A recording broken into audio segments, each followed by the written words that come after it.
বাংলাদেশের নির্বাচিত সরকার গঠনের পর ভারত বাংলাদেশ সম্পর্কে আবারও উষ্ণতা ফিরতে শুরু করেছে। বদলে গেছে পশ্চিমবঙ্গের শিলিগুড়ির পরিস্থিতিও। প্রায় ১৩ মাস পর বাংলাদেশি বয়কট কর্মসূচি থেকে সরে আসার ঘোষণা দিয়েছে শিলিগুড়ির হোটেল মালিকরা। এখন থেকে বাংলাদেশি পর্যটকদের জন্য আবারও খুলছে হোটেলের দরজা।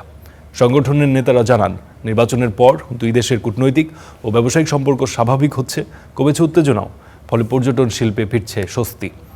এদিকে পরিস্থিতি স্বাভাবিক হওয়ায় শিলিগুড়ির বাংলাদেশ ভিসা সেন্টারও দ্রুত চালুর নির্দেশ দেওয়া হয়েছে। সব মিলিয়ে সীমান্ত শহর শিলিগুড়িতে ফিরছে স্বাভাবিক ছন্দ। 12ই ফেব্রুয়ারি বাংলাদেশে সাধারণ নির্বাচন হয়েছে এবং সেই নির্বাচন হওয়ার পরে 17ই ফেব্রুয়ারি গণতান্ত্রিক একটা সরকার ওখানে শপথ নিয়েছে।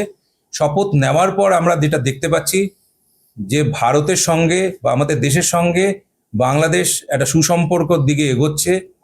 তার প্রতিফলনে আমরা দেখতে পাচ্ছি যে ইন্ডিয়া থেকে ভিসা দেওয়া শুরু করেছে এবং বাংলাদেশের যে রেস্ট্রিকশনসগুলো দিয়েছিল যে ইন্ডিয়ানদের ভিসা দেবে না, সেটাও শুরু করার প্রসেস সেটা চালু করার প্রসেস শুরু করে দিয়েছে।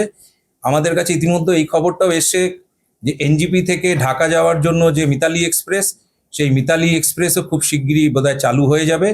সেই জায়গায় দাঁড়িয়ে আমরা যে ব্যানটা নিয়েছিলাম বাংলাদেশের ট্যুরিস্টকে, কোনো ধরনের ট্যুরিস্টকে আমরা রাখবো না, সেই ব্যানটা আমরা তুলে নিচ্ছি। সেই